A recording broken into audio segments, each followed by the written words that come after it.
বান্দাকে, আপন বান্দাকে মানে প্রিয় নবী সাল্লাল্লাহু আলাইহি ওয়াসাল্লামকে লাইলান মানে রাতের কিছু অংশে, কোথা থেকে?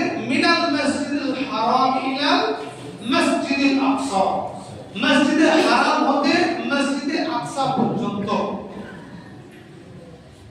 আল্লাযী বারাকনা, আল্লাহ বলেন আল্লাযী অর্থাৎ যিনি, বারাকনা আমি সেখানে বরকত রেখেছি। কেন?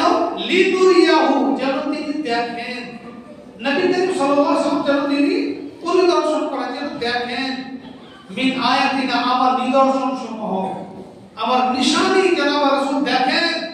ইন্নাহু হুয়াস সামিউল বাসীর, নিশ্চয় তিনি সবচেয়ে বেশি শোনেন, সবচেয়ে বেশি দেখেন, সবচেয়ে বেশি জানেন। কে? আল্লাহ তাআলা।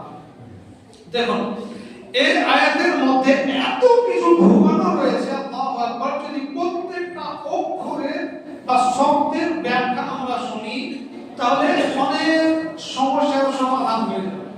যেমন কি নবী করিম সাল্লাল্লাহু আলাইহি ওয়াসাল্লাম তিনি মেরাজ করেছেন, এটা নিয়ে কোনো সমস্যা নেই।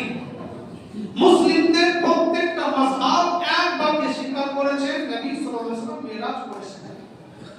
কিন্তু পার্থক্য হলো কিছু মানুষ বা কিছু দলের মত হলো নবী করিম সাল্লাল্লাহু আলাইহি ওয়াসাল্লাম মেরাজ করেছেন স্বপ্নের মাধ্যমে, স্বপ্নে তিনি স্বপ্নে মেরাজ করেছেন।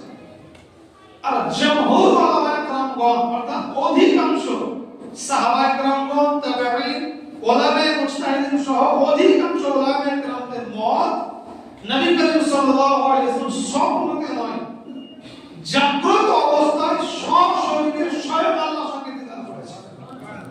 এটা আমাদেরও মত, আহলে সুন্নাত ওয়াল জামাতের মত।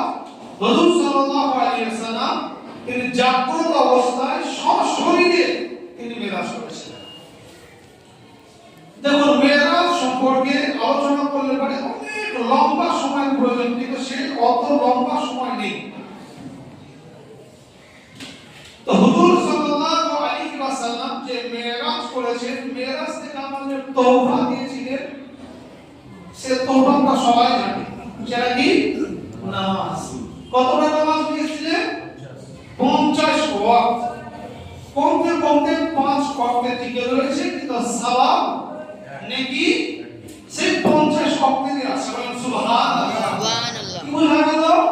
কোন ব্যক্তি যদি 5 ওয়াক্ত নামাজ আদায় করে তাহলে তিনি 50 ওয়াক্ত না মানে ওয়াক্তের সওয়াব পেতে থাকবেন। বুঝতে পারলেন? বারাকাতুল্লাহ মিল্লাত ইসলামিয়া নামাজের সওয়াব আমাদের